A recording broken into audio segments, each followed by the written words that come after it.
Бейбарыс, жеңіс құтты болсын. Өте ауыр жекпе-жек болды, айтып берсең, барысы қандай болды? Рахмет. Өте ауыр болды дегенде бұл жақта қарсыластардың бәрі дайындалып келеді.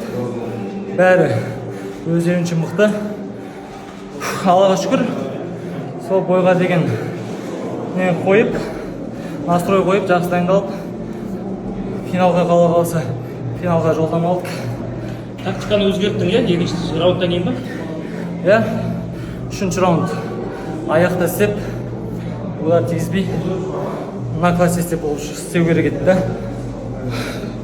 Шүкір, орындадым деп ойлаймын сол. Енді Серік Теміржановпен финал қалай болды? Құдай қаласа. Тактика жоспар құрастырды ма? Серікпен бокс жасқанбыз, уже бір рет чемпионат Қазақстанда шыққанбыз. Сол жартылай финалда шыққам.